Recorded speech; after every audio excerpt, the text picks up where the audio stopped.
Assalamualaikum warahmatullahi wabarakatuh. Salam dan bahagia, semangat pagi untuk kita semua. Semoga kita semua selalu dalam lindungan Allah Subhanahu wa taala. Amin ya rabbal alamin.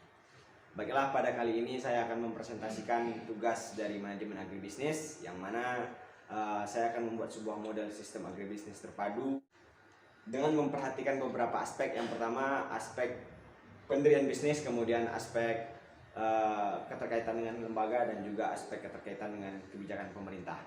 Baiklah, langsung saja, tidak perlu memperpanjang waktu. Assalamualaikum warahmatullahi wabarakatuh. Salam dan bahagia, semangat pagi untuk kita semua. Semoga selalu dalam lindungan Allah Subhanahu wa taala. Amin ya rabbal alamin. Baiklah, perkenalkan, nama saya Muhammad Fajar Al-Akbar Ghazali, NIM 2016 010122.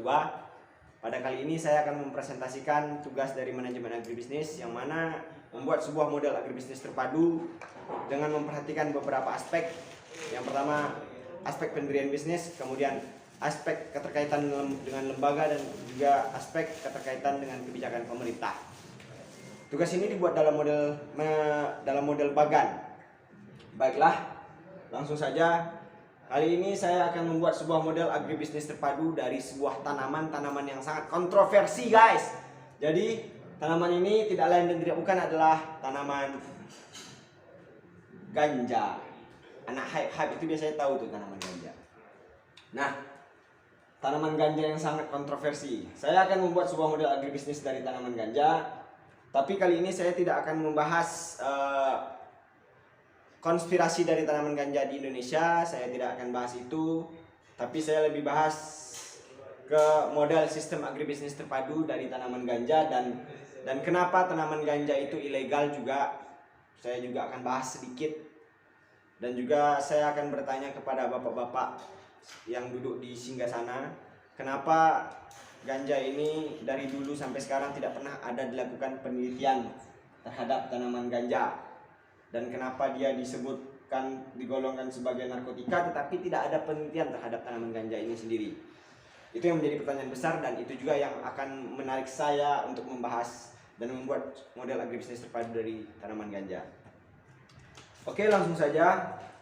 Tanaman ganja. Tanaman ganja merupakan tanaman semusim yang hidup di dataran tinggi, hidupnya di pegunungan tropis, dan juga tinggi tanaman ini bisa mencapai 2 meter. Nah, ada beberapa jenis ganja. Ada yang sativa, ini jenis ganja sativa, dan yang lebih pendek dari sativa itu adalah indica, dan lebih pendek lagi itu namanya ruderalis. Nah, sativa, indica, ruderalis perbedaannya apa? Sativa ini umumnya di daerah Timur Tengah, dan indica ini umumnya di daerah timur yang tidak tengah.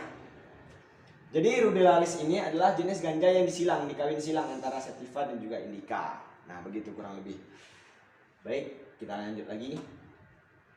Nah, di beberapa negara menggolongkan tanaman ini termasuk ke dalam jenis narkotika. Termasuk di Indonesia, ganja adalah barang haram katanya, dan juga ganja merupakan jenis narkotika yang paling tinggi juga. Walaupun belum ada bukti kuat yang mengatakan bahwasanya ganja ini dapat menyebabkan penggunanya kecanduan, itu belum ada bukti sama sekali. Oke, kita lanjut ke bagian bagan sistem agribisnis terpadu dari tanaman ganja. Ya, ini adalah sebuah bagan dari sistem agribisnis terpadu tanaman ganja. Nah, tanaman ganja model agribisnis terpadu. Nah, di sini ada tanaman ganja, ya, atau biasa disebut kanabis, atau orang-orang juga bisa menyebutnya dengan marijuana. Nah, kalau di tempat asal saya di Amerika itu ganja itu legal. Nah, langsung saja. Tanaman ganja biasa diambil bijinya atau minyaknya atau ekstraknya. Jadi semua komponen yang ada di pohon ganja itu merupakan bisa digunakan dan bisa dimanfaatkan, baik itu dari daun, batang, biji, akarnya, itu semua bisa digunakan dan bisa dimanfaatkan, dan tidak ada yang terbuang. Dan kalaupun itu jadi limbahnya juga sangat berguna. Oke, langsung. Dari tanaman ganja bisa menghasilkan biji yang diambil untuk menjadikan obat, dan juga dihasilkan untuk menjadikan minyak. Nah, dari obat dari tanaman ganja ini ada beberapa jenis obat dari tanaman ganja. Yang pertama adalah marinol dan cesamet. Marinol dan cesamet ini adalah bentuk lain dari THC. Jadi di setiap pohon ganja itu mengandung THC. Tetrikal namanya THC itu apa ya? Lupa saya lupa. THC merupakan kandungan yang menyebabkan efek high atau fly ketika orang menggunakannya. Itu yang disebut dengan THC. Jadi marinol dan cesamet ini adalah bentuk lain dari THC dan manfaatnya, kegunaannya untuk mengatasi mual dan kehilangan nafsu makan. Dan ini udah disetujui oleh Food and Drug Administration yang ada di Amerika atau FDA. FDA ini setara dengan BPOM-nya Indonesia. Kemudian ada Epidiolex. Epidiolex ini digunakan untuk penderita epilepsi pada anak-anak. Nah, Epidiolex ini sudah dilegalkan di Badan POM Amerika. Kemudian ada juga namanya Sativex. Sativex merupakan obat yang digunakan untuk kanker payudara, tetapi Sativex ini masih dalam uji klinis. Oke, itu tadi jenis-jenis obatnya. Dan apa saja manfaat ganja? Saya akan bahas sedikit. Manfaat ganja untuk medis, karena tanaman ganja biasa digunakan, diambil ekstraknya untuk dijadikan obat-obatan dan medis. Manfaatnya apa saja? Menurut penelitian, karena penelitian yang ada di Indonesia belum pernah melakukan riset tentang ganja, penelitian mendalam tentang ganja, tetapi alih-alih belum melakukan penelitian sudah ilegalkan barang ini. Nah, itu sangat disayangkan sekali. Nah, menurut penelitian National Ice Institute tahun 1970-an menuturkan bahwa ganja dapat menurunkan tekanan bola mata pada penderita glaukoma. Itu. Yang kedua, penelitian yang diterbitkan oleh Molecular Pharmacist, ganja mampu mengurangi Alzheimer. Orang yang penderita Alzheimer itu diberikan ekstra ganja, maka Alzheimer-nya akan berkurang. Kemudian ada studi dari Journal of the American Medical Association. Ganja tidak merusak fungsi paru, bahkan meningkatkan fungsi paru. Yang berikutnya studi oleh Robert J. DiLorenzo, yaitu seorang dari Virginia Commonwealth University, mengatakan bahwasanya ekstrak ganja dapat mampu mengontrol kejang-kejang pada penderita epilepsi. Selanjutnya, dapat menghentikan sel kanker dengan mematikan gen yang disebut ID1. Jadi para dokter-dokter itu biasanya tahu.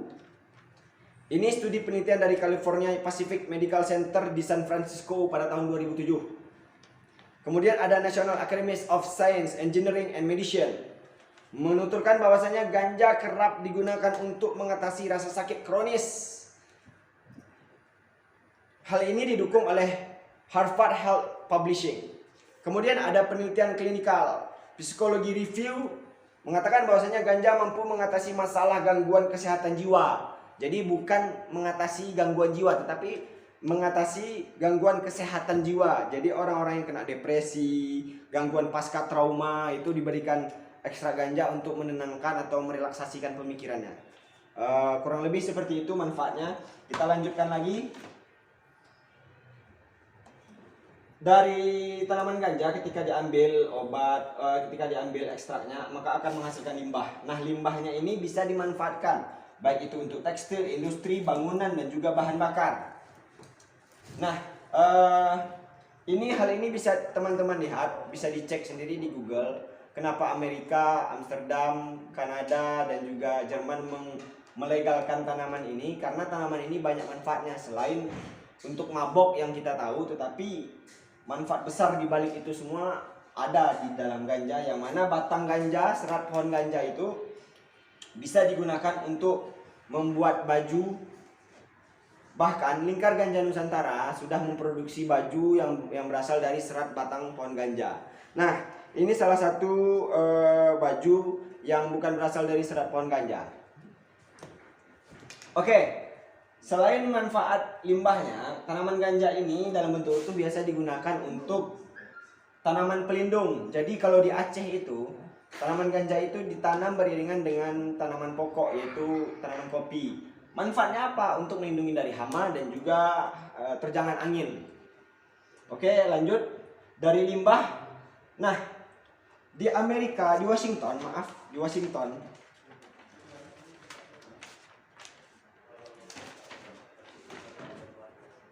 Nah, di Washington DC, Amerika, salah seorang peternak babi namanya Susanna Gross menuturkan bahwasanya pakan ternaknya didapatkan dari limbah tanaman ganja, yang mana meningkatkan kualitas dari daging babi tersebut. Itu yang dikemukakan oleh Susanna Gross, salah satu peternak babi yang ada di Washington.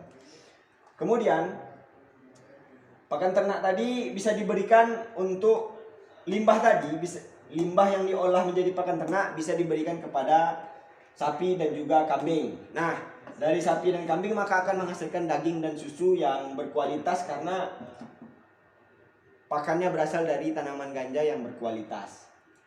Nah, dari pakan ternak yang sisa tadi bisa digunakan untuk membuat sebuah biogas ataupun juga arang briket. Kalau teman-teman tahu arang briket itu, nah itu bisa digunakan dari limbah-limbah pakan ternak yang didapatkan dari limbah tanaman ganja. Nah, kambing sapi akan menghasilkan kotoran urin yang dihasilkan oleh kambing dan sapi hasil dari memakan pakan yang berasal dari limbah ganja yang diolah, maka akan menghasilkan kualitas kotoran dan urin yang berkualitas. Maka kotoran dan urin ini akan diolah menjadi pupuk, otomatis pupuknya juga akan sangat berkualitas dan bisa digunakan untuk ganjanya kembali. Oke, kita akan lanjut ke peraturan pendirian bisnis dari pertanian agribisnis terpadu yang saya buat. Nah, peraturannya dalam saya membuat bisnis ini adalah agribisnis terpadu ini murni berbasis penelitian dan hukum dengan melibatkan ahli-ahli farmasi dan ahli-ahli botani khusus untuk komoditi ganja.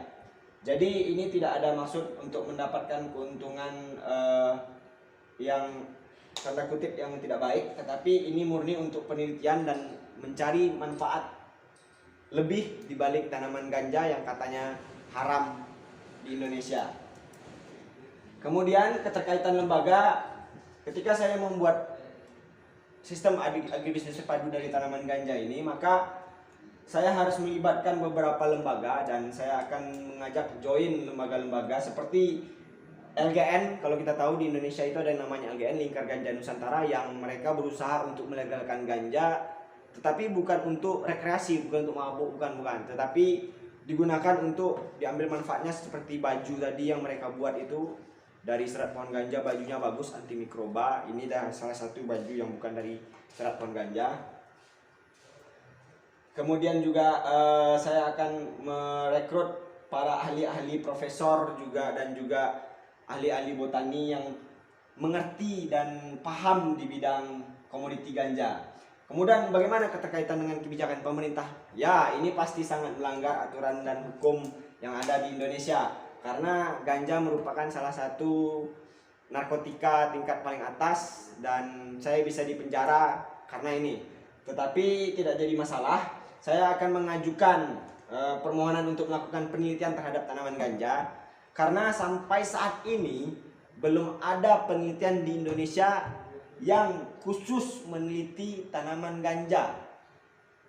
Belum ada penelitiannya sama sekali, tetapi kenapa tanaman ini diilegalkan? Nah, itu yang menjadi pertanyaan besar untuk kita semua. Kenapa ilegal tetapi belum ada penelitian yang membuktikan bahwasanya ganja ini tidak baik?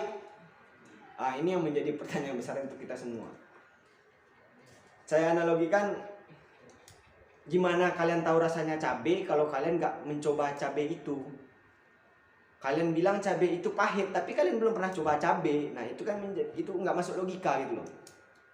Nah, selain itu, dengan kebijakan pemerintah, setelah saya melakukan permohonan izin untuk melakukan penelitian terhadap tanaman ganja yang saya rekrut dan saya akan menggandeng teman-teman LGN, maka saya juga akan menawarkan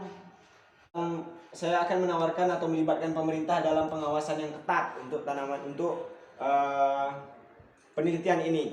Kemudian juga saya akan mengajukan penawaran keuntungan kepada bangsa Indonesia ini dari segi ekonomi yang didapatkan dari ganja dengan perbandingan negara-negara yang sudah melegalkan ganja. Saya kasih ambil contoh, Amerika dalam belum sampai 1 tahun melegalkan ganja, mereka mendapatkan keuntungan 12 miliar dari tanaman ganja. Itu belum sampai 1 tahun. Itu hanya dari ganja tok aja ya, ganja tok aja. Dan ada perusahaan besar, salah satu perusahaan besar, dan mereka merupakan perusahaan-perusahaan yang bergerak di bidang pengolahan ganja. Mereka bisa mendapatkan keuntungan. Bahkan perusahaan ini sudah berbasis TBK kalau di Indonesia, tapi di luar negeri sana setara dengan TBK lah. Nah, mereka fokus di bidang budidaya ganja, kemudian mereka mengolah tanaman ganja, dan mereka bisa mendapatkan keuntungan dalam 1 tahun itu 12 triliun. Bisa dibayangkan, ini sangat menggiurkan untuk meningkatkan perekonomian Indonesia. Nah, hal itulah yang akan saya tawarkan kepada pemerintah. Selain penelitian dengan melibatkan profesor-profesor dan tenaga ahli, dan juga lembaga-lembaga seperti Lingkar Ganja Nusantara, juga saya akan melakukan penawaran kepada pemerintah untuk melihat keuntungan ekonomi yang bisa didapatkan dari tanaman ganja dengan membuat sebuah perbandingan antara negara-negara yang sudah melegalkan ganja seperti Amerika, Kanada, Amsterdam, Jerman, dan beberapa negara lainnya. Mungkin itu saja yang dapat saya sampaikan dari presentasi saya kali ini.